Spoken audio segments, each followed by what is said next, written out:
Gold, trusted gold buyers. మీరు తాకట్టు పెట్టిన బంగారాన్ని విడిపించి ఈ రోజు ఉన్న మార్కెట్ ధరకు కొనబడను. అన్నీ చాలా పవర్ఫుల్ అనే చెప్తారు, కానీ పర్సనల్గా ఒక్కొక్కళ్ళకి ఒక్కొక్కటి నిజంగా నమ్మకం గట్టిగా కుదురుతూ ఉంటుంది. అందులో ఒకటి నాకు ముఖ్యంగా లలితా సహస్రనామాలు. ఎప్పుడన్నా బాధగా ఉన్నా, మైండ్ పనిచేయకపోయినా, కష్టం వచ్చినప్పుడు అమ్మకి చెప్పుకుంటే తప్పకుండా వింటుంది అన్న ఒక స్ట్రాంగ్ నమ్మకం. మరీ ముఖ్యంగా సంతోషం వచ్చినా, బాధ వచ్చినా లలితా సహస్రనామాలు కనుక చదువుకుంటే ఏదో తెలియని ప్రశాంతత, ఏదో తెలియని అమ్మ మన మీద చెయ్యేసి అంతా బాగానే ఉంటుంది అని చెప్తున్నటువంటి ఒక భరోసా. ఇది పర్సనల్గా నాకు లలితా సహస్రనామాలు చదువుకుంటే వచ్చే భావన. కానీ లలితా సహస్రనామాలకి ఒక్కొక్క నామానికి సంబంధించి ఒక్కొక్క ప్రత్యేకత ఉంది, ఒక్కొక్క విశిష్టత ఉంది.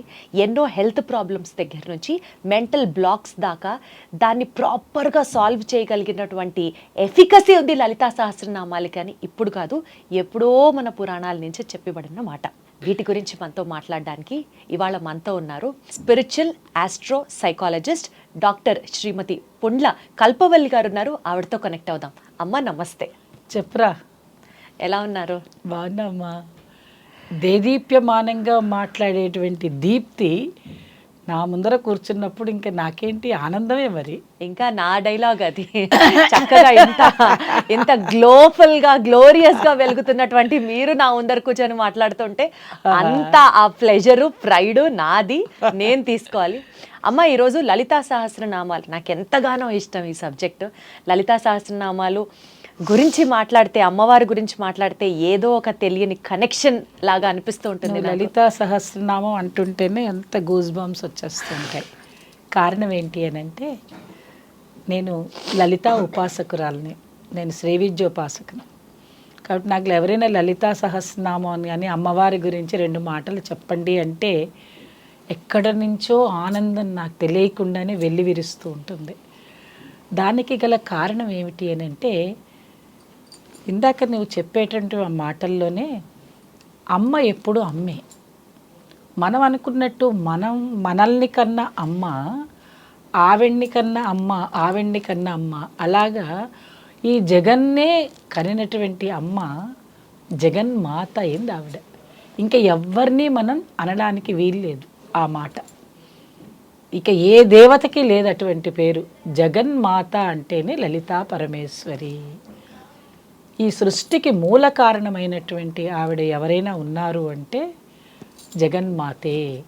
అందువల్ల ఆ జగన్మాతని మనం లలితా పరమేశ్వరి అంటాము. అంటే సృష్టి స్థితి లయకారకురాలైనటువంటి అమ్మవారి గురించి తెలుసుకోవాలని నీకు కోరిక కలగడం, ప్రేక్షకులందరికీ వినిపించేటువంటి అవకాశం మనకి కలగడం అనేది పూర్వజన్మ సుకృతం ఉంటేనే ఈరోజు ఈ మాట మాట్లాడడానికి ఇక్కడ దాకా రావాల్సి వస్తుంది. అద్భుతం అసలు. అమ్మ చెప్పండి. ఎవరంటే వాళ్ళు మాట్లాడలేరు, ఎప్పుడంటే అప్పుడు మాట్లాడలేరు, అనుకోగానే చెప్పగలిగేది కాదు. అమ్మ మనకి కనుక అనుగ్రహిస్తేనే మనం ఏదైనా మాట్లాడగలుగుతాం. అటువంటిది మీరు రాగానే ఇక్కడ కూర్చోపెట్టి నేను మాట్లాడుతుంటే నాకు అసలు నువ్వు ఏం టాపిక్ అడుగుతావా అని చూస్తున్నాను ఇంకా. కానీ ఇవన్నీ మాట్లాడేసరికి అమ్మో మా అమ్మ గురించి అడుగుతోంది అని ఒక ఆనందం వెళ్ళి విరుస్తోంది. ఇప్పుడు అడుగు నీ ప్రశ్న. లలితా సహస్రనామాలకి సంబంధించి ఉన్నటువంటి విశిష్టత ఏంటో ఫస్ట్ అది తెలుసుకుంటూ ప్రారంభిద్దామమ్మా. అమ్మ, లలితా సహస్రనామానికి విశిష్టత అంటే ఆ ఉండే 1000 నామాలని మనం చెప్పుకోలేం. 1000 నామాల గురించి చెప్పాలంటే మనం ఒక 100-200 ఎపిసోడ్లు చేసుకుంటే అక్కడ ఒకటి చెప్పుకోగలుగుతాం. నార్మల్గా ఉన్న దానిలో మనకు ఉండేటువంటి కొన్ని లక్షల కోట్ల మంది చూసేటువంటి వాళ్ళందరికీ కూడా అసలు లలితా సహస్రనామం అంటే ఏంటో దాని గురించి ఇవాళ ఓ చిన్న పరిచయం చేసుకుందాం. రాబోయే రోజుల్లో దాని గురించి వరుసగా చెప్పుకుంటూ పోదాం. ఒక్కొక్క 10 నామాలు 20 నామాలు అలా తీసుకుని వాటి గురించి చెప్పచ్చు. అయితే లలితా సహస్రనామానికి ఒక చక్కటి విశిష్టత ఉన్నది. అంటే వేరే నామాలకి లేవా అంటే అన్ని నామాలకి, అన్ని సహస్రనామాలకి ఉంటాయి. అసలు సహస్రనామం అంటే ఏంటి మనకు అక్కడ వస్తుంది సందేహం అంతా. మరి వేరే ఏమైనా అనొచ్చు కదా. అమ్మవారికి మనం చెప్పేటప్పుడు అష్టోత్తర శతనామము, సహస్రనామం, ఇవి రెండే చెప్తాం. మ్మ్. మీరు గమనించే ఉంటారు. అవును అవును. ఏ అమ్మవారికైనా ఏ అయ్యవారికైనా అష్టోత్తరం అంటే ఏంటి మొట్టమొదటి అది తెలియాలి మనకి. లలితా సహస్రనామం అన్నావే ఇందాక, లలితా సహస్రనామం కన్నా లలితా అష్టోత్తరం 1000 times పవర్ఫుల్. ఓ కానీ అందరూ చెప్పలేరు, అందరూ పలకలేరు. అది కొంచెం సంస్కృతంలో ఉండేటువంటి కష్టభూయిష్టమైన పదాలు ఉంటాయి అందులో. ఓకే. ఒక్కొక్క నామం కూడా చాలా పెద్దదిగా ఉంటుంది. అందువల్ల ఏంటంటే అందరూ అష్టోత్తరం జోలికి పోరు, సహస్రనామం జోలికి వస్తారు. అచ్చా. ఒకటి. రెండవది ఏంటంటే సహస్రనామం అంటే ఏంటి? సహస్రము అంటే 1000. 1000 అంటే 1000 నామాలే ఉంటాయా అమ్మవారికి, ఇంకా ఉండవా అంటే కొన్ని వేల నామాలు ఉంటాయి. వేల నామాలున్న అన్ని నామాలని మనము చెప్పుకోలేం కాబట్టి మానవాళి పలకడం కోసమని ఒక 1000 నామాల కింద సహస్రనామార్చన అని పెట్టారు. ఈ 1000 నామాలలోనే ఉందా అమ్మవారు అంటే 1000 నామాలు ఉంటాయి, 10,000 నామాలు ఉంటాయి, 1,00,000 నామాలు కూడా ఉంటాయి. అవన్నీ కాకుండా 1000 అంటే పలు. ఆ 1000 నామాలను తీసుకుని ఒక లలితా సహస్రనామము అంటారు. మరి నువ్వు లలితా సహస్రనామం గురించి చెప్పాలి అని అంటే లలితా సహస్రనామము రహస్య సహస్రనామ స్తోత్రము. ఎక్కడంటే అక్కడ ఇలాగ వచ్చి కూర్చుని స్టూడియోలో నేను ఏది పడితే అది చెప్పకూడదు. దానికి కారణం ఏంటి అని అంటే ఓం నమః అనే మాటలు రెండు చెప్పకూడదు. ఎందువల్లంటే ఒక ఉపాసనతో కూడుకున్నవి. ఎక్కడ కూర్చొని చెయ్యాలో అక్కడ కూర్చోాలి. నీకు ఒక చిన్న ఎగ్జాంపుల్ చెప్తాను. అమ్మ మీరు ఏదైనా మూఢాచారంతో అంటున్నారేమో, తప్పేమిటి, నేను ఎక్కడ కూర్చుంటే అక్కడ మాట్లాడతానంటే మనం ఒక కోర్టుకి వెళ్తాం. కోర్టులో అడ్వకేటు జడ్జి గారు కూర్చుంటే ఎక్కడ జడ్జి గారు కూర్చోవాలో అక్కడే కూర్చుంటారు. అడ్వకేట్ ఎక్కడ ఉండాలో అక్కడే ఉంటాడు, అక్కడే ఆయన వాదన వినిపిస్తారు. జడ్జి గారు అక్కడే కూర్చుని వింటారు. విన్న తర్వాత దానికి సంబంధించిన ఒక ప్రెమిసెస్, ఒక వాతావరణం ఉంటుంది, అక్కడ కూర్చోవాలి, అక్కడే చెయ్యాలి. మరి లేదు నేను వచ్చి ఇక్కడ కూర్చుంటాను, స్టూడియోలో కూర్చుంటాను, నేను జడ్జి గారిని, నేను అక్కడ కూర్చుంటే ఇక్కడ అడ్వకేట్ కూర్చుంటాను మాట్లాడతానని ఎప్పుడైనా అంటామా మనం? ఛాన్సే లేదు. అది ఉందా అసలు లోకల్లో? ఉండదు. కారణం ఏంటి? ఏ పని ఎక్కడ చేయాలో అక్కడే చేయాలి, ఎవరు చేయాలో వాళ్ళే చేయాలి. ఇప్పుడు మీరున్నారు, మీరు యూఆర్ ఏ గుడ్ జర్నలిస్ట్. అయితే మీరు ఆ జర్నలిస్ట్ అయినప్పుడు మరి యాంకర్ పొజిషన్లో ఉన్నా కూడా జర్నలిస్ట్ అయితే కూడా యాంకర్గా అవ్వచ్చు, తప్పేం లేదు. మరి జర్నలిస్ట్ కదా, నాకు అన్ని చట్టం అంతా తెలుసు, నాకు 490 తెలుసు, నాకు 356 తెలుసు, 372 తెలుసు అని చెప్పి నువ్వు దాని గురించి నేను వాదిస్తాను అంటే మూర్ఖత్వం, తప్పు కదా. అసలు అర్హత ఉందా? తీసుకెళ్ళి నేను లోపలేస్తారు. ఎందుకు లేదు? నువ్వు చదువుకోలేదు. లా చదువుకున్నావా? నువ్వు పట్టభద్రురాలు అయ్యావా? కోర్టులో వెళ్ళి వాదించాలి అని అంటే బార్ అసోసియేషన్లో చేసుకున్నావా? లేదు. అంటే ఏంటి అర్థం? నేను ఎందుకు చెప్తున్నా ఈ మాట అంటే మనకి ఇన్ని ప్రొసీజర్స్ ఉంటేనే ఒక పని ఎలా చేయగలుగుతున్నామో లలితా సహస్రనామం చేయాలి అంటే కూడా అటువంటి అర్హతలు ఉండాలి. ఏంటమ్మా ఎలా పడితే అలాగా, ఏది పడితే అలా చేయకూడదు. ఏంటమ్మా అర్హత లలితా లలితా సహస్రనామం? అందుకని అది రహస్య, వేరే వాటికి లేదమ్మలు. వేరే సహస్రనామాలకి రహస్య సహస్రనామ స్తోత్రం అనే మాట ఉండదు. అంటే ఏంటంటే ఒక్కొక్క అక్షరం బీజాక్షరము. బీజాక్షరం అంటే చాలా శక్తివంతమైనటువంటిది. అన్ని బీజాక్షరాలతోటే ఉంటుంది. సంపుటీకరణ చేయకుండా అసలు మీరు ఇప్పుడు ఇందాక అన్నారు చూడండి, నా కడుపులో నొప్పి వస్తేనో లేకపోతే నాకు బాధ కలిగితేనో నేను లలితా సహస్రనామం చదివితే పోదు. లలితా సహస్రనామం చదివితే పోదు, అమ్మవారిని తలుచుకుంటే పోతుంది. అంతే అంతే. లలితా సహస్రనామం గురించి మనం మాట్లాడుకుంటున్నాము అంటేనే మనకు ఒళ్ళంతా గగ్గురుపాటు వస్తుంది. ఆ అమ్మవారిని మనం చూడగలగాలి. నువ్వు ఫస్ట్ ధ్యాన స్థితికి రావాలి. ఒక ఉపాసనా బలం నీలో ఉండాలి. తప్పులు లేకుండా చదవాలి. ఎక్కడ పడితే అక్కడ, ఏది పడితే అది, ఏ బట్టలు పడితే ఆ బట్టలు. చాలామంది చూడండి రైల్లో కూర్చుని, బస్సుల్లో కూర్చుని, చెప్పులు వేసేసుకుని వాళ్ళందరినీ ముట్టేసుకుంటూ శుభ్రంగా లేకుండా అలా చేసినందువల్ల నీకేం లాభం వస్తుంది? ఆవిడ మిమ్మల్ని ఏమి మీరు అనుకున్నవి ఇయ్యగలుగుతుంది? మీరు కరెక్ట్గా చేయండి అమ్మవారికి. మీరు సహస్రనామమే చెయ్యాలని మీరు అనుకున్నట్టయితే చక్కగా కూర్చోండి ఒక రూమ్లో, స్నానం చేసి వచ్చి హాయిగా ఉతికారేసిన బట్ట కట్టుకుని, కొన్ని నియమాలు ఉంటాయి దానికి, ఎలా పడితే అలాగే చెప్పకూడదు, నేర్చుకోవాలి, తప్పులు లేకుండా నేర్చుకోవాలి. లలితా సహస్రనామం నేర్చుకోవాలి అని అంటే దానికి ఒక గురువు ఉండాలి. ఆ గురువు దగ్గర చక్కగా నేర్చుకోవాలి.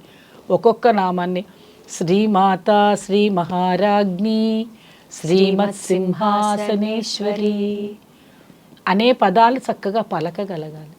అయితే మరి ఏమొస్తుంది, ఈ నామం పలికితే ఏమొస్తుంది అంటే, ఒక నామం పలుకుతూ ఉంటే మీకు ఇక్కడి నుంచి ఈ నాభి వరకు ఈ ఉండే చక్రాలన్నీ యాక్టివేట్ అవుతూ ఉంటాయి. ఈ చక్రాలు యాక్టివేట్ అవుతూ ఉంటే శరీరంలో యోగాభ్యాసం జరుగుతూ ఉంటుంది. దానికోసం అమ్మవారి నామం జపించాలి. అయితే మరి ఈ నామం జపిస్తే వస్తుంది కదా అంటే అందరికీ చేత కావద్దు. ఇప్పుడు పెన్సిలిన్ ఉంది, అందరికీ పడుతుందా అమ్మ? పడదు. నాకు పడదు, నీకు పడచ్చు. కానీ పెన్సిలిన్ తప్పు కాదు. అది పెన్సిలిన్ మన శరీరం తీసుకునేటువంటిది. భగవంతుడు ఇన్ని వేల లక్షల కోట్ల మందిని సృష్టించినప్పుడు దానికి తగ్గట్టుగా మనం ఉండాలి. మరి అమ్మవారిని నేను తలుచుకోవాలి కదా, అమ్మ మీరేంటి నన్ను వద్దంటున్నారు? నేను నిన్ను వద్దనను, కానీ చేసే పని సవ్యంగా చేయండి, చక్కగా నేర్చుకోండి. నేర్చుకున్న తర్వాత మీకు కష్టం వచ్చింది అని అనుకుంటున్నా, సుఖానికి కూడా అడగచ్చు. అమ్మవారి కష్టం వచ్చినప్పుడే కాదు, అసలు ఈ లలితా సహస్రనామం ఎందుకు వచ్చింది? భండాసురుడు అనేటువంటి ఒక రాక్షసుడు దేవతలందరినీ, ముక్కోటి దేవతలని హింసిస్తున్నాడు, బాధ పెడుతున్నాడు. అనేక రకమైనటువంటి దేవతలందరూ బాధపడుతూ ఉంటే ఏం చేయాలో వాళ్ళకి అర్థం కాలేదు. అప్పుడు వెళ్ళి అమ్మవారిని ప్రార్థన చేశారు. మేమేం చేయాలి, వాళ్ళు మా మీద మాంసం పడేస్తున్నారు, రక్తం పడేస్తున్నారు, మమ్మల్ని చంపేస్తున్నారు, మమ్మల్ని తోసేస్తున్నారు.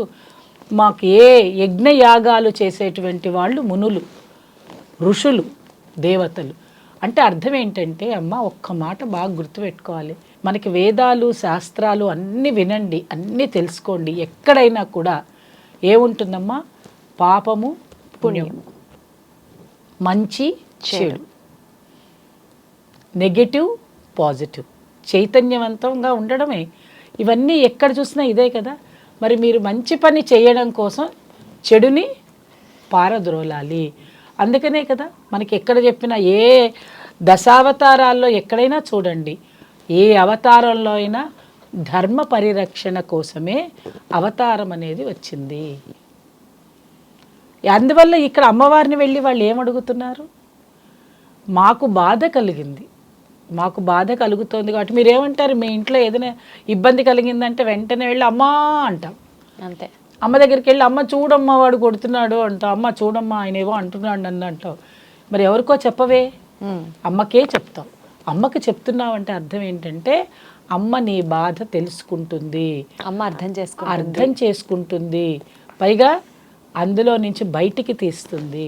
అందువల్ల అమ్మని వెళ్ళి వాళ్ళు కూడా అడిగారు, ఈ భండాసురుడు అనేటువంటి ఈ రాక్షసుడు మమ్మల్ని ఇబ్బంది పెడుతున్నారంటే వాడిని సంహరించడం కోసం అమ్మవారు అవతారం దాల్చింది. అమ్మ మరి ఇంత విశిష్టత ఉన్నటువంటి ఈ లలితా సహస్రనామాల్ని ఇందాక మీరు అన్నట్లుగా చదవవలసిన నియమాలేంటి అండ్ అర్హత ఏంటి? లలితా సహస్రనామం చదవాలి అని అంటే మొట్టమొదటగా వాళ్ళకి ఒక ఉపాసన అనేది ఉంటే చాలా మంచిది, ఒకటి. రెండవది ఏంటంటే కొన్ని నియమాలు ఉంటాయి. చెప్పాను కదా, ఆరేసిన బట్ట కట్టుకుని ఇంట్లో ఇప్పుడు ఏంటంటే మనకుండే యాంత్రిక యుగంలో శౌచాన్ని కలిపేసుకుంటున్నాము. అన్ని రకాల శౌచాలు కలిసిపోతున్నాయి ఇంట్లో. పూర్వకాలంలాగా లేదు కదా. మరి అలా ఉండి అన్నీ ముట్టేసుకుని అన్నీ చేసేసుకుని దానివల్ల ఏమవుతుంది, మనసు చికాగ్గా ఉంటుంది. అటువంటి చికాగ్గా ఉండే మనసుతోటి నువ్వు వెళ్ళి పూజ చెయ్యంటే ఎలా చేయగలుగుతావు? ఇప్పుడు ఎవరికైనా పూజా మందిరాలు ఉన్నాయా? నేను మాట్లాడితే ఎవరికైనా ఇబ్బంది కలగచ్చేమో అని బాధ అనిపిస్తుంది. 4 కోట్లు 5 కోట్లు 6 కోట్లు పెట్టి ఇల్లు కొంటున్నారు, గేటెడ్ కమ్యూనిటీస్ కొంటారు. ఒక భగవంతుడికి ఒక చిన్న రూమ్ ఇస్తున్నాడా మీరు చెప్పండి అమ్మా, మీకు తెలుసు కదా. ఎన్ని ఇళ్ళు చూస్తున్నానో నేను, ఎక్కడ లేదమ్మా. మనం పోయి గేటెడ్ కమ్యూనిటీలో ఉందామంటే ఒక భగవంతుడికి ఒక ప్లేస్ ఇవ్వటం లేదు. ఇస్తే నువ్వేంటంటే ప్రశాంతంగా కూర్చోగలుగుతావు.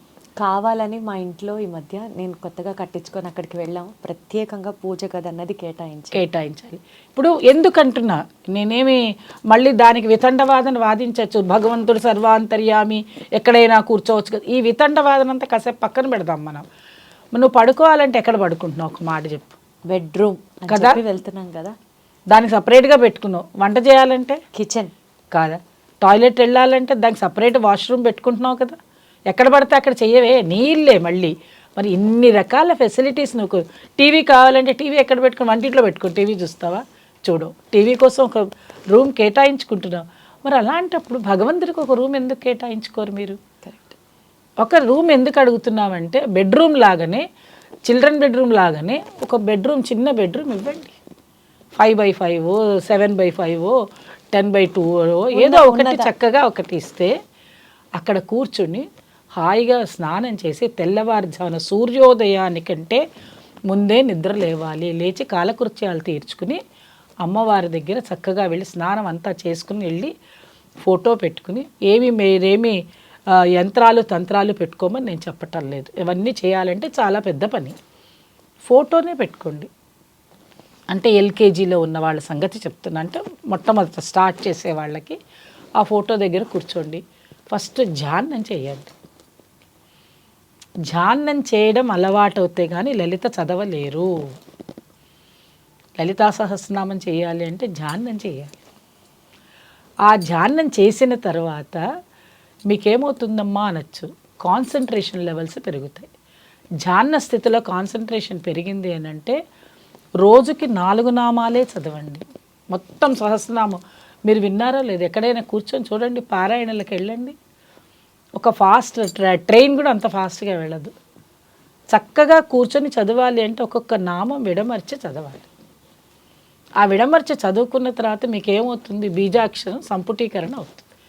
ఆ బీజాక్షరాలు నేను ఇక్కడ చెప్పకూడదు కాబట్టి నేను చెప్పటం లేదు. బీజాక్షరం చెప్పకుండా నామం చెప్పడానికి లేదు. ఇంకొకటి ఏంటంటే అర్హత వాళ్ళకుంది. పురుషులకు అర్హత ఏంటంటే బీజాక్షరాలు చెప్తూ చక్కగా నామాన్ని చెప్పినట్టయితే మనం పక్కన కూర్చుని చక్కగా ఆ బీజాక్షరం కనుక మనకి ఉపాసన ఉంటే బీజాక్షరం పలుకుతాం. లేదనుకో లలితాదేవి అయిన మహా అనొచ్చు, లేదా శ్రీమాత్రే నమః అని కుంకుమ వేసుకోవచ్చు. అంత ఓపికగా టైం నీకున్నదా చేయడానికి? నీకు టైం ఉండదు. హడావుడి, మనకు ఉద్యోగాలు ఉన్నాయి, పిల్లలు ఉన్నారు, ఇవన్నీ పెట్టుకుని నేను లలితా సహస్రనామం చేస్తానంటే ఎలా కుదురుతుంది అమ్మలు నువ్వు చెప్పు.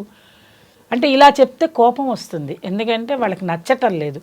జనం అందరూ ఎలా తయారయ్యారంటే ఫాస్ట్గా అయిపోవాలి. ఏటీఎం కార్డులో డబ్బులు రావాలి, బ్యాంకుకి వెళ్ళి చెక్కు, అది కూడా పోయింది, ఏటీఎం కూడా పోయింది.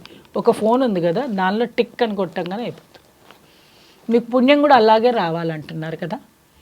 మరి అలా రావాలంటే నేను ఇంత పెద్ద సహస్రనామాన్ని ఒక సెకండ్లో చెప్పేయాలంటే ఏం చెప్పగలుగుతాను?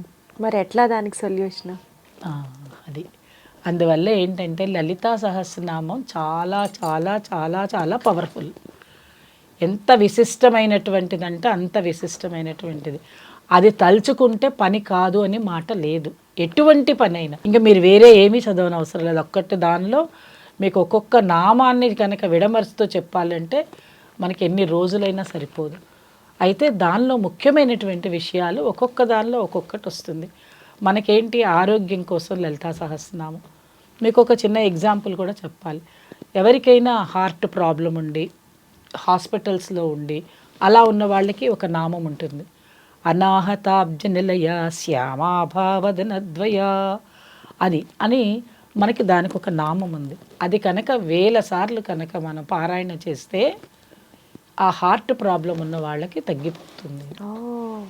అయితే మీరు ఎలా చెప్తున్నారు, ఇది ఏమన్నా జోకా లేకపోతే మీరు అలా కాదు అనొచ్చు, తప్పేం లేదు.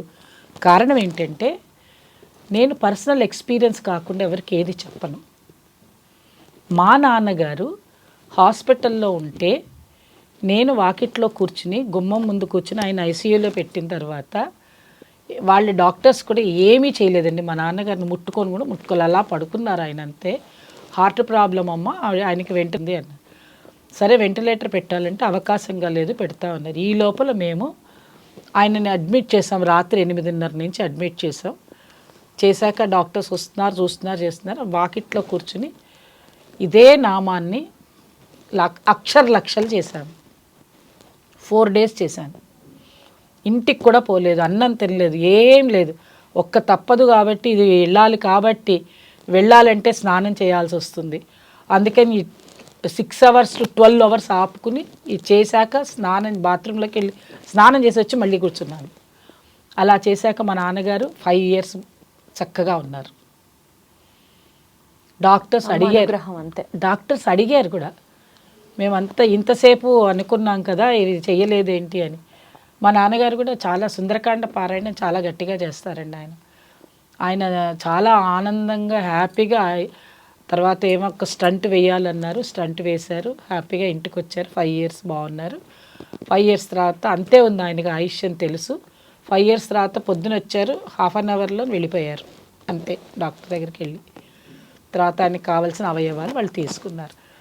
అయితే నాతో పాటు ఒక ఆయన వచ్చారండి. ఆయన మీరు ఏం చేస్తున్నారమ్మా అంటే ఇది అనగానే ఆయన పుస్తకం పట్టుకొచ్చుకున్నాడు. వచ్చి ఆయన కూడా కూర్చున్నారు నాతో పాటు. అలా అక్కడ నాతో పాటు చదవడానికని వచ్చిన వాళ్ళు ఎక్కడి నుంచో వచ్చారు, ఎవరో వచ్చారు తెలియదు, చదివారు, వెళ్ళిపోయారు.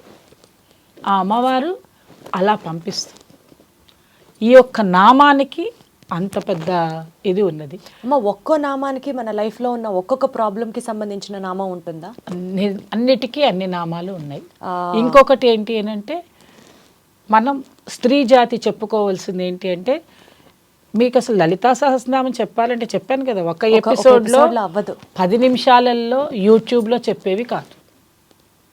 కారణం ఏంటంటే 9 నెలలు మనం గర్భం దాల్చి ఒక శిశువుకి మనం జన్మనిస్తున్నామంటే లలితా సహస్రనామంలో ఏ నెలలో ఏ ఆహారం తీసుకోవాలి, ఈ గర్భస్థ శిశువుకి ఎటువంటి ఆహారం పెట్టాలి, ఏ నామం చేస్తే ఇది ఉంటుంది అనే విషయాలు ఉన్నాయి అందులో. అందుకనే కడుపుతో ఉన్న వాళ్ళ దగ్గర ఈ లలితా సహస్రనామం దాని వరకే చెప్తాం మేము, అంతవరకే చెయ్యండి. ఎవరినైనా కూర్చోబెట్టి చక్కగా చదువుకున్న వాళ్ళు ఉంటారు, పురోహితులు ఉంటారు, వాళ్ళతో కూర్చోబెట్టి మీ ఇంట్లో ఆ పారాయణం చేయించండి 5 నెలలు. గర్భస్థ శిశువు ఎలా పెరుగుతుంది, ఎలాగ చర్మం ఎలా వస్తుంది, కళ్ళు ఎలా వస్తాయి, ముక్కు ఎలా వస్తుంది, తర్వాత గుండె ఎలాగా పనిచేస్తుంది. సో ప్రెగ్నెన్సీలో ఏ నామాన్ని ఎక్కువసార్లు చదివితే అటు తల్లికి కానీ ఇటు శిశువుకి కానీ మంచిదమ్మా? ఇప్పుడు లలితా సహస్రనామం తీసుకున్నప్పుడు ప్రతి నామానికి ఒక్క ప్రెగ్నెన్సీ కాదు తల్లి, లలితా సహస్రనామంలో ఒక్కొక్క నామానికి విశిష్టత ఉంది. ఆ నామ విశిష్టతలో ఆరోగ్యానికి ఉంది, ఐశ్వర్యానికి ఉంది, మాంగళ్యానికి ఉంది. అచ్చా. ముఖ్యంగా ఏంటంటే ఫస్ట్ నేను మీకు ఒక ఎగ్జాంపుల్ చెప్తే మీకు అర్థమవుతుంది. మీరే వచ్చారు నా దగ్గరికి, ఎందుకంటే నేను ఒక ఆస్ట్రాలజర్. మా అమ్మాయికి ఎన్ని సంబంధాలు చూసినా పెళ్ళి కావటం లేదు, వస్తున్నాయి వెళ్ళిపోతున్నాయి అని అడిగేవాళ్ళు చాలామంది ఉంటారు. ఏ ఇంట్లో అయితే మాంగళ్యం కావాలి అని వాళ్ళ బిడ్డలకు అడుగుతారో దానికి ఒక నామం ఉంటుంది. భర్తలు బాగుండాలి అని శివకామేశ్వరాంకస్త శివాస్వాధీన వల్లభ అంటే అమ్మవారు మనలాగనే ఆవిడ వాళ్ళ భర్తని అంటే పరమేశ్వరుణ్ణి వదిలిపెట్టి ఉండదు. ఆవిడేమంటుంది, శివకామేశ్వరాంకస్త శివా స్వాధీన వల్లభ, నాకే ఆయన స్వాధీనంగా ఉండాలి, నాతోటే ఉండాలి, నా దగ్గరే ఉండాలి. అందుగురించి మనం ఏం చేస్తున్నాం, మనం మాంగళ్యాన్ని ఎక్కడ పెట్టుకుంటున్నాం, గుండెకి తాకేటట్టు పెట్టుకుంటున్నాం. అంటే ఇక్కడే ఉంటుంది ఎప్పుడు ఆ మాంగళ్యం. ఎవరు ఆయన మాంగళ్యం అంటే ఏంటి, భర్త. ఆ అవకాశం భర్తకు ఉందా? లేదు. భర్తని మనం గుండెల్లో పెట్టుకుని చూసుకునేటువంటి శక్తి పార్వతీదేవి, లలితాదేవి మనకిచ్చింది. అందువల్ల మనం ఏమంటాము, ఆ నామాన్ని మనం జపించినట్టయితే ఎన్నిసార్లు జపించాలమ్మా ఇట్లాగా? అలాగా 108 సార్లు, 108 నుంచి మళ్ళీ అక్షరాలు చేయాలి. దానికి ఒక టైం పీరియడ్ ఇస్తాం వాళ్ళ జాతకాన్ని అనుసరించి. ఆ టైంలో అమ్మ మీరు రోజు ఇంత 2 గంటలు చేయండి, ఇన్ని రోజులు చేయండి, దీనికి ఈ ఉపాసన ఉంటుంది, దీనికి నైవేద్యం పెట్టండి, ఇలా కనుక వాళ్ళకి చెప్తే ఏదో చేసామని చేస్తే కానీ కాదు. చేస్తే అమ్మాయి చేయాలి, ఆ అమ్మాయి చేస్తేనే ఇది ఫలితం వస్తుంది. అనారోగ్యం నీకు వస్తే నువ్వు మందు వేసుకుంటే నీకు ఫలితం వస్తుంది, నేను వేసుకుంటే నాకు తగ్గుతుందా? తగ్గదు కదా. ఇది కూడా అంతే. ఓకే ఓకే, ఇలా చేయాలి. అలాగా వివాహానికి సంబంధించి చేస్తాం.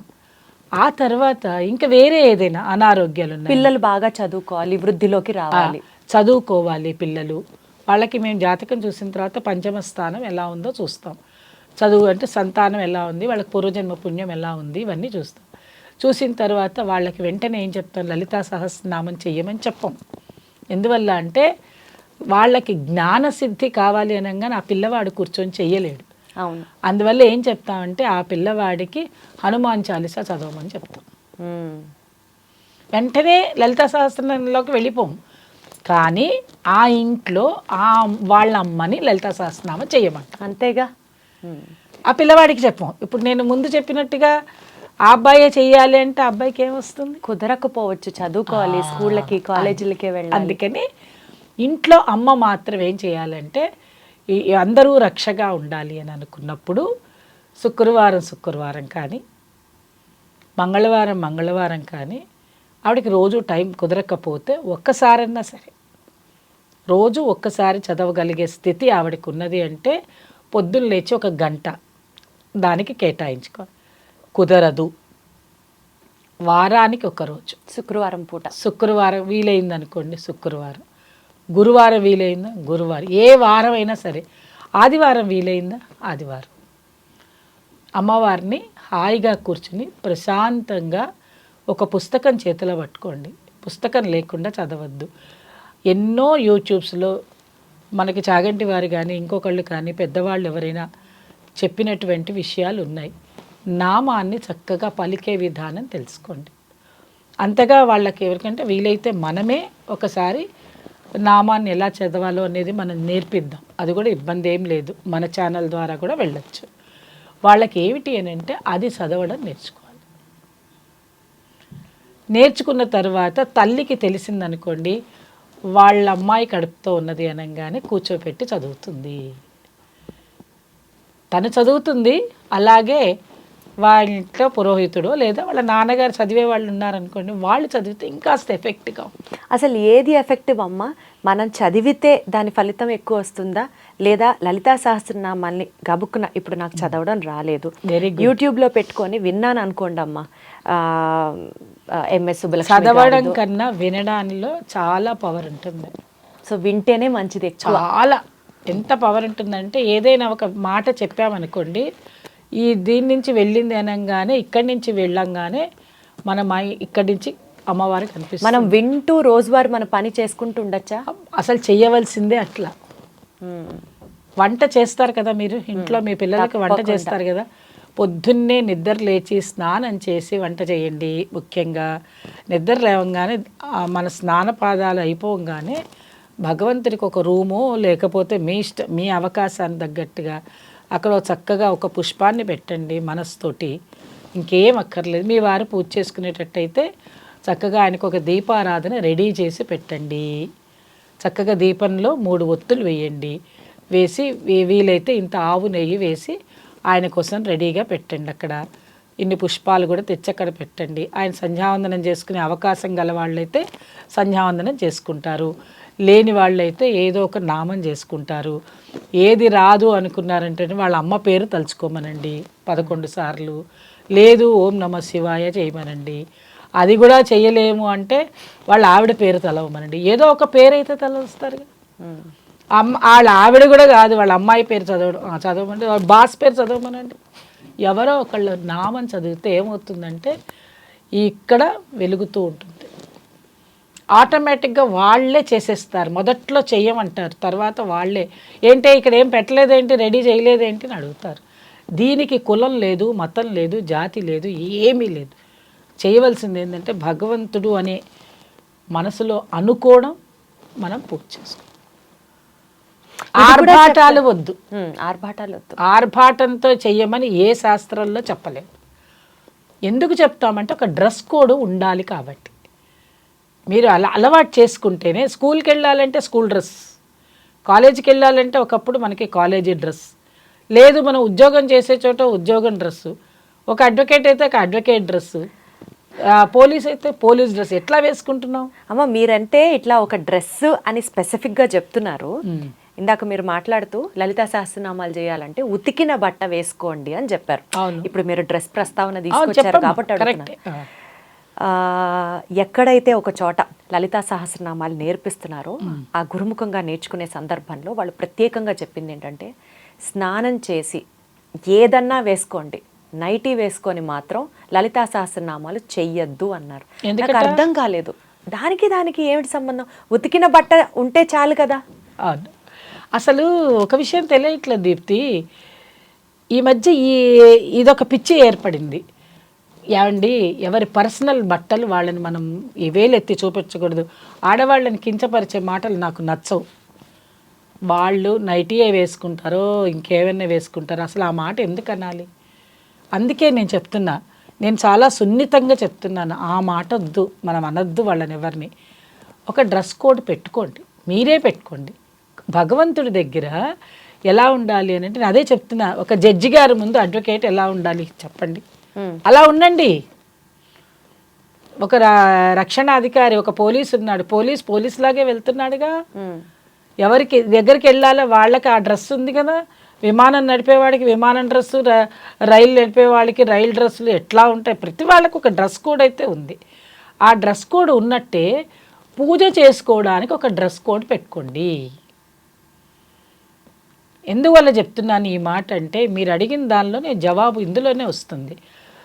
మనం ఎలా ఉంటామో, మీకు ఎంత అనుభవం ఉందో నాకు తెలియదు, మన ఆహార్యాన్ని బట్టే మన మనసు ఉంటుంది. నువ్వు చక్కగా చీర కట్టుకుని, చేతి నిండా గాజులు వేసుకుని, బొట్టు పెట్టుకుని, తల్లో పువ్వు పెట్టుకుని అలా ఉండి ఓ భగవంతుడి దగ్గరికి పూజ చేయాలనుకునే మనసుతోటి ఉంటే ఈ విధానం వేరే ఉండి, ఇట్లా ఉన్నప్పుడు వేరే పని ఏదైనా చేయమన్నారు అనుకోండి, మనం చేయకూడని పనో లేకపోతే ఇంకేదైనా పనో ఉందనుకోండి, ఇలాంటి డ్రెస్లో ఉండి ఆ పని చేయనంగానే నీ మనసు ఒప్పుకోదు. ఒక క్లబ్కి వెళ్ళమను, ఒక పబ్కి వెళ్ళమంటే ఓ పట్టు చీర, నా అవతారం ఉంది కదా ఇప్పుడు, నేను ఇలా వెళ్ళమంటే వెళ్తే బాగుంటుందా? అసలు వెళ్ళబుద్ధి కాదు. అక్కడ ఉండేటువంటి ఉన్న 100-200 మంది ఒక రకంగా ఉండి నేను ఒక్కదాన్ని ఇలా వెళ్ళాను అనుకో, ఏమిటి ఈవిడ పెళ్ళికి వచ్చిందా ఏమిటి, ఇట్లా వచ్చిందేంటి, పబ్కి వచ్చింది ఏంటి అని అందరిలా గలగలగలగలగలగల మాట్లాడతారు. అంటే అర్థం ఏంటి, ఇది అక్కడ పనికిరాదు. అలాగే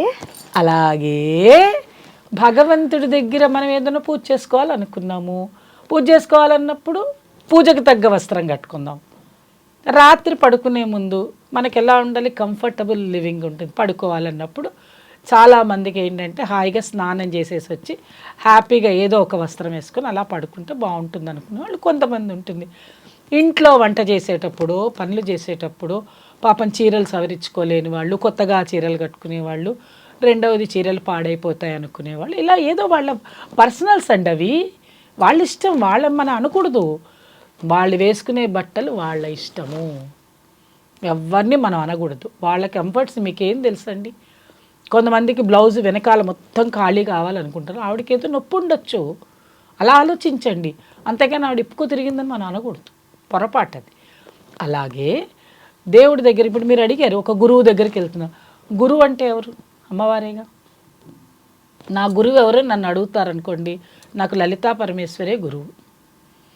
మీరు అడిగిన ప్రశ్న చాలా మంచి ప్రశ్న. చక్కగా ఉతికి ఆరేసిన వస్త్రాన్ని ధరించండి. అక్కడ పేర్లొద్దు, అది వేసుకోండి ఇది వేసుకోండి మనం చెప్పకూడదు. వాళ్ళు దాన్ని రెస్పెక్ట్ ఇవ్వాలి. లలితా సహస్రనామానికి రెస్పెక్ట్, చెప్పే వాళ్ళకి రెస్పెక్ట్ ఇచ్చే వస్త్రాలను ధరించి కూర్చోండి. పలానా టైంలోనే లలితా సహస్రనామాలు చేయాలి రోజు మొత్తంలో అంటారు, దానికి ఏమైనా ఒక నియమం ఉందా? నియమం ఉంటుందమ్మా. మిట్ట మధ్యాహ్నం చెయ్యరు, అంటే కంటిన్యూ అహోరాత్రం చేసేటప్పుడైతే చెయ్యొచ్చు, కానీ పొద్దున్నే చేసుకోవాలి. పొద్దున కుదరలేదంటే బిఫోర్ 12 భోజనాలు, టిఫిన్లు, కాఫీలు అన్నీ తాగేసి తీరుబాటుగా తీరిక సమయంలో చేసి అపవిత్రం చేయకూడదమ్మా. చక్కగా పొద్దున పూట మీ పనులన్నీ ముగించుకొని, అంటే పిల్లల్ని పంపాలి కదా, మళ్ళీ అక్కడ ఇబ్బంది కాకూడదు కాబట్టి ఆ సమయం చూసుకొని చదవచ్చు. మిట్ట మధ్యాహ్నం చేయకూడదు. ప్రదోష కాలంలో చేసేటప్పుడు ఓన్లీ పారాయణం చేస్తారు. పారాయణం వేరు, నామం వేరు. మళ్ళీ అది గుర్తుపెట్టుకోండి. నామాలంటే నామమే, ప్రతి నామానికి బీజాక్షరం ఉంటుంది, నమః ఉంటుంది. కాబట్టి అది వేరు, అది వేరు, ఇది వేరు. మనకి అర్హత లేదు, బీజాక్షరాలు పలికి చేయడానికి అర్హత లేదు. కాబట్టి దానికి ఏం చేశారు అంటే పురోహితుడిని, వాళ్ళు ఎవరైతే యజ్ఞోపవీతం ధరించి ఉంటారో వాళ్ళకి కొన్ని సూచనలు ఇచ్చారు. కాబట్టి వాళ్ళకి అర్హతలు ఉన్నాయి. కాబట్టి వాళ్ళు గాయత్రి మంత్రం చేస్తారు. కాబట్టి ఇది శాస్త్రంలో ఉన్న విషయం, ఇది నా పైత్యం కాదు. ముందే చెప్తున్నా. ఎవరైనా చేయొచ్చు అన్నారు కదా అని ఇప్పుడు దాని గురించి నా మీద పడితే నేనేం చేయలేను. నేను చదువుకునే చెప్తున్నా మీకు అంతే. కాబట్టి అంటే తెలియదు కదా అమ్మలు, ఎవరంటే వాళ్ళు చేయొచ్చు, ఎట్లా అంటే అలా చేయొచ్చు అనేది దానికి నేనేం కాంట్రవర్సీ లేదు. అమ్మవారు చెప్పిన విధానంలో ఇలా చేస్తే మంచిది అంటే అది మీరు కన్వే చేస్తున్నాను, ఇలా చేసుకోండి అని. లేదండి మేమే చేస్తాం అన్న వాళ్ళని నేను ఎప్పుడు వితండవాదం వాదించిన, అది వాళ్ళకు వదిలేద్దాం. అమ్మ మోస్ట్ ఇంపార్టెంట్ ప్రశ్న ఇది. సోషల్ మీడియాలో ఒక్కొక్కళ్ళు ఒక్కొక్క రకంగా చెప్తున్నారు. నిజమేది అబద్ధం ఏది అన్నది నాకు కూడా తెలీదు. మీ ద్వారా తెలుసుకునే ప్రయత్నంలో భాగమే ఈ ప్రశ్న. చెప్పండి. లలితా సహస్రనామం అనేది అమ్మవారిని పూజించే ఒక, ఏమనాలి దాన్ని, ఏదో ఒకటి అనండి, ఒక మంత్రం అనుకోండి, లేకపోతే ఒక ప్రార్థన, ఒక ప్రేయర్ ఫ్రమ్ అవర్ సెల్ఫ్ అనుకోండి. ఆడవాళ్ళకి మరీ ముఖ్యంగా పీరియడ్స్ అప్పుడు చెయ్యకూడదు అన్నది కొంతమంది అంటారు. ఇది కూడా సృష్టిలో భాగమే కదా, చెయ్యొచ్చు అని మరికొంతమంది అంటారు. అమ్మ అంటున్నావు కదా, అమ్మకి తెలీదా ఇలా జరుగుతుందని, నెలసరి వస్తుందని? ఇదంతా ఆవిడ సృష్టే కదా, ఎందుకు చేయకూడదు అని మరికొందరు అంటారు. అసలు ఇందులో ఏది కరెక్ట్? నేను డైరెక్ట్ ఆన్సర్ ఇవ్వచ్చా? నాలాగా ఇలా డౌట్ ఎంతమందికో ఉంది కదా, అందరికి ఉపయోగించేటట్టే చెప్తాను. నాకేమి తప్పేం లేదు. నువ్వు అడిగిన వాటిలన్నిటికీ ఓకే, నేనేది అనను. అది వాళ్ళ విజ్ఞత, నేనేమనను.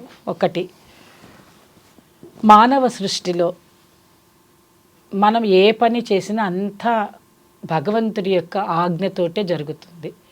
ఎందుకంటే భగవంతుడు సర్వాంతర్యామి, ఒక శక్తి స్వరూపిణి అమ్మ. మన కళ్ళకి కనిపిస్తుందా? కనిపించదు. మరి ఎలా చూస్తామంటే మనసుతోటి చూస్తాం అమ్మని. అయితే మనం బతకాలంటే ఏం చేస్తాం? గాలి పీలుస్తాం. అలాగే శరీరంలో ఉండే అవయవాలన్నీ బలంగా ఉండాలి అంటే ఆహారం తీసుకుంటాం. తీసుకున్న ఆహారాన్ని లోపలే దాచేసుకుంటున్నామా? లేదు. తర్వాత ఏమైపోతుందమ్మా, లోపలికి వెళ్ళాక ఇక్కడ జఠరాగ్ని ఉంటుంది, ఆవిడ దాన్ని బాగా పచనం చేసేస్తుంది. చేసిన తర్వాత దానిలో ఉండేటువంటి చక్కగా దాన్ని రక్తం చేసేసి రుధిరంగా అయిపోయిన తర్వాత ఆవిడ తనకి కావలసిన మంచి తీసుకుంటుంది, చెడునంతా కింద రెండులో వదిలేస్తుంది, మల రూపంలో కిందికి వదిలేస్తుంది. మరి ఆవిడ చేసినటువంటి సృష్టే, మీ అమ్మ చేసిన సృష్టే మీరు అడిగిన ప్రశ్నలోనే ఉంది. ఆవిడ అలా చెప్పింది కదా, మరి తినమంది తిన్నావు, తినిన తర్వాత అరిగిపోయింది మంచి తీసుకుంది, చెడును వదిలేస్తుంది. మరి ఆవిడ చెడును వదిలేసింది, మీ ఇంట్లోనే పెట్టుకోవచ్చు కదా, మరి దాన్ని ఎందుకు టాయిలెట్లోకి వెళ్తావు, వాసన వస్తుంది అంటావు, ముక్కు మూసుకుంటావు, ఫ్లష్ చేస్తావు, అది వేరేగా ఉండాలంటావు, చేతులు డెట్టాలు గడుగుతావు, ఎందుకు? నీలో నుంచి వచ్చిందే కదా. దీనికి జవాబు ఎవరిస్తారో చెప్పమనండి. నీలో నుంచే వచ్చింది అది, ఇది నీలో నుంచే వచ్చింది, ఇది నీలో నుంచే వచ్చింది కదా. నువ్వు తిన్న ఆహారంతో వచ్చింది కదా ఇది. నువ్వు అన్నం చక్కగా పంచభక్ష పరమాన్నాలు చేసుకుని రకరకాలు తింటావు కదా ఇక్కడి నుంచి, ఇక్కడే నీకు రుచి. ఇంకా ఇక్కడి నుంచి ఇక్కడ దాటితే ఇక్కడ ప్రపంచంలో ఎవరినైనా అడగండి, ఇక్కడ నీకు రుచి తెలియదు. ఓన్లీ రుచి చెప్పగలిగిందే జిహ్వ, ఇంతవరకే. దీనికోసం నీవు ఎంత తిప్పలు పడుతున్నావు? 365 రోజులు అహర్నిశలు కష్టపడి సంపాదించుకొచ్చుకొని వండుకుని కష్టపడి పొద్దున మధ్యాహ్నం రాత్రి తింటావే. తిన్నప్పుడు నీకు ఇక్కడ వచ్చింది కదా, మరి ఇక్కడ వెళ్ళిన తర్వాత నువ్వు కష్టపడి చేసుకున్నదే కదా, మరి నీలో నుంచి బయటికి వస్తే నువ్వు ఎందుకు దాన్ని అసహ్యంగా ఎందుకు చూస్తున్నావు? నాకు అది చెప్పమనండి జవాబు. ఇక్కడ నుంచి వెళ్ళేదాన్ని ఇష్టమైనప్పుడు ఇక్కడి నుంచి వచ్చేది ఎలా అయితే మనకి పనికిరాదో, మనకి అది పనికిరాదో, అది కూడా అదే. ఇంకా స్త్రీకి ప్యూరిఫికేషన్, మగవాళ్ళకి ఆడవాళ్ళకి తేడా ఏంటంటే మనకి ప్యూరిఫికేషన్ చేయడానికి అమ్మనే పెట్టింది ఈ సృష్టి. ఆమె ఏమంటుంది, నేను నీలో నుంచి చెడు తీసేస్తున్నప్పుడు చెడుని పట్టుకొని నేను పూజ చేస్తా అంటావేంటి? పూజ దేనికోసం చేస్తున్నావు? నీ మనసు స్థితి కోసం చేస్తావు. లలితా శాస్త్రమే కాదు, ఏదైనా నువ్వు మామూలుగా మాట్లాడుకోవడానికైనా when you are feeling very discomfort, అసౌకర్యంగా ఉన్న పొజిషన్లో నువ్వు నీ ఉద్యోగాన్ని ధర్మాన్ని చేయగలవా? ఎంత ఇబ్బంది పడతావు. ఇంట్లో వంట చేయడానికి ఇబ్బందిగా ఉంటుంది, అటు ఇటు తిరగడానికి ఇబ్బందిగా ఉంటుంది. శరీరంలో నుంచి ఒకటి చెడు వెళ్ళిపోతుంది అన్నప్పుడు ఎంత బాధపడుతుంటే బాధలో పూజ ఏంటి? బాధలో పూజలు చేయడం ఏంటమ్మా? మీరు దాన్ని మూఢాచారం కింద ఏం తీసుకోవద్దు. అసలు మన హిందూ సంస్కృతి అంతా వైజ్ఞానికపరమైనటువంటిదే, కానీ మూఢాచారం ఎక్కడా లేదు. ఇవన్నీ మనం కల్పించుకుంటున్నాం. మడి అంటే ఏదో మీరు ఊహించినట్టు అక్కడ ఏం లేదు, మడి ఏం లేదు. శుభ్రంగా ఉండడం, అన్నీ ముట్టుకుంటే. కరోనా వచ్చినప్పుడు మీరు అందరూ పాటించారా, పాటించలేదా? నా ఇష్టం వచ్చినట్టు నేను ఉంటా అన్నావా? అనలేదే. ఎందుకు భయం వేసింది? అదొక అవతారమూర్తి. ఒక అవతారం వచ్చినప్పుడు ఆ అవతారం ఏం చెప్పింది? శుచిగా ఉండండి, శుభ్రంగా ఉండండి, అంతకంటే దీనికి మందు లేదు అనింది. మరి అప్పుడు కూడా లలితా సహస్రనామం చదువుకోవచ్చు. కరోనా వచ్చిన వాడిని కరోనా అని లలితా సహస్రనామం కరోనాని అందరిని మూసేసి బొట్టెట్టేసావా? ఎట్లా? ముట్టుకోకూడదు అన్నారు. అప్పుడు ముక్కు మూసుకోండి అన్నారు, దూరంగా ఉండండి అన్నారు, బయటికి నుంచి ఇంట్లోకి వస్తే కాళ్ళు కడగండి, చేతులు కడగండి అన్నారు. ఎందుకు? ఎలాగైతే మనకి ఒక చెడు ఉన్నది అన్నప్పుడు ఆ చెడుని దూరంగా పెట్టండి, మంచిని తీసుకోండి అన్నప్పుడు మన మనసులో కనుక చెడు భావనలు చెడుగా ఉంటే ఈ ఆలోచనలు వస్తాయి. అంతే తప్ప ఆడవాళ్ళకి అది ఉన్నది కదా, అది చెడుగా ఎప్పుడు మనకి మనమే ప్రాపకాండ చేసుకోవద్దమ్మా దయచేసి. మనకు అది అవసరం. ఎందుకని? పునరుత్పత్తి చేసేటువంటి ప్రక్రియకి సాధనం అది. ఒకవేళ మనకి ఆ 3 రోజులది లేదు అనుకోండి, మనకి రాదు, మనకి గర్భము దాల్చే అవకాశాలు ఉండవు. అది చాలా పవిత్రమైనటువంటి. అలా పవిత్రమైంది కదా అని చెప్పి దాన్ని మనము పూసుకోలేముగా, వంటికి వదిలేచుకోలేము కదా. నెలకి 3 రోజులు దాన్ని వదిలేద్దాం. కొంతమంది 4వ రోజు స్నానం చేయమంటారు, కొంతమంది 5వ రోజే చెల్లుతుంది. 4వ రోజు ఎందుకు అంటున్నాం? 4 రోజులు 3 రోజులు పూర్తిగా ఉంటుంది అది. 4వ రోజు నువ్వు ఫ్రెష్ అవ్వవు. మైండ్ శరీరంలో నుంచి అంతా బయటకు వచ్చేసిన తర్వాత నిస్రాణ అయిపోతారు. మనిషి నిస్రాణ అయిపోతారు. మనిషి మళ్ళీ ప్రశాంతత రావాలి అంటే హాయిగా 5వ రోజులు అయ్యాక కొంచెం అప్పుడు ఫ్రెష్ రక్తం పడుతూ ఉంటుంది శరీరంలోకి. అప్పుడు నువ్వు ఆనందంగా ఉండగలుగుతావు. ఇది స్త్రీకి చాలా పెద్ద సైకిల్ అమ్మా. అటువంటి స్త్రీని తప్పు పట్టకూడదు.